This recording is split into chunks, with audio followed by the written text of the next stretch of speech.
श्री मेरा प्रश्न ये है कि जीवन में 1 करोड़ ओमकार मंत्र की साधना करने का क्या महत्व है। मेरी 12 लाख की साधना हो चुकी है। 1 करोड़ ओमकार कोटि जब बहुत बड़ी बात होती है, एक बड़ी साधना आराधना है। और ऐसा कहा है कि 8,88,88,888 बार जाप कर लो तो उस व्यक्ति को सर्व सिद्धि प्राप्त हो जाती है। अच्छा, तो तुमने एक तो जप ही दिया। मेरी 12 लाख की साधना हुई है अभी। 12 लाख हुआ, अभी 1 करोड़ नहीं हुआ। अभी तो नहीं पहले हुआ। 1 करोड़ कर लो, भावना भाव, और फिर कोशिश करो 8 करोड़ कर ले। और जब तक हम सिद्धों की श्रेणी में अपना स्थान न बनाए तब तक सिद्धों को जपते रहें, यही हमारा भाव है। मेरा प्रश्न यह है कि सम्यक दर्शन के बिना हमारे द्वारा दान, पूजा, मंडल विधान, जाप, अनुष्ठान आदि तीर्थ यात्रा वगैरह की जाती है। उस अनुष्ठान से हमारी कर्मों की निर्जरा में कितनी सहायता मिलती है? देखिए, बिना टिकट कटाए आप खूब अच्छा चिट्ठी लिखो, सोने के अक्षरों में, लिफाफा में मजमून भी डाल दो, और पता ना लिखो तो लिफाफा कहाँ पहुंचेगा?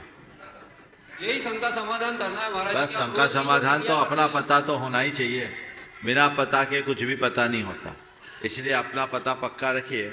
लेकिन फिर क्या करे, पहले सम्यक दर्शन करे, फिर ये सब काम करे तो न नौ मन तेल न राधा नाचे। समझ गए? अपने आप को बुद्धिपूर्वक जो मिथ्यात्व उससे बचाओ, गहित मिथ्यात्व का त्याग करो, सम्यक तो चित क्रियाओं को संपन्न करें और खुद को सम्यक दृष्टि मानते हुए आप मोक्ष मार्ग का अभ्यास करें।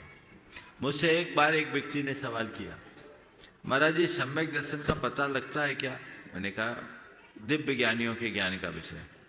महाराज, तो कोई व्यक्ति सम्यक दृष्टि है या नहीं है दिव्य ज्ञानी के ज्ञान का विषय है। सम्यक दर्शन के अभाव में किया गया धर्म सार्थक होता है क्या? बोले बिल्कुल नहीं होता। तो महाराज आप मुनि क्यों बने?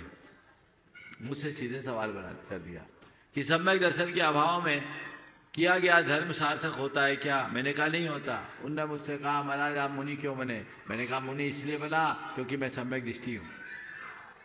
मैं मुनि इसलिए बना क्योंकि मैं सम्यक दृष्टि हूं, और मैं सम्यक दृष्टि ही नहीं रत्नत्रय का धनी हूं।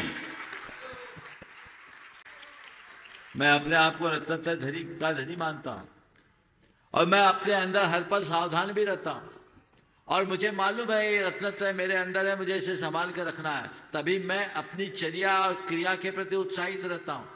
यदि ये ना हो तो मैंने तो बहुत सारे शास्त्र पढ़ रखे हैं, शास्त्रों में लिखा है कि सम्यक दर्शन के अभाव में ये सब व्यर्थ है, तो मेरा सारा उत्साह ही खत्म हो जाएगा। फिर सोचेंगे काय को पिछी कमंडल के चक्कर में, छोड़ो, मौज मस्ती करो और आगे बढ़ो, मार्ग ही अवरुद्ध हो जाएगा।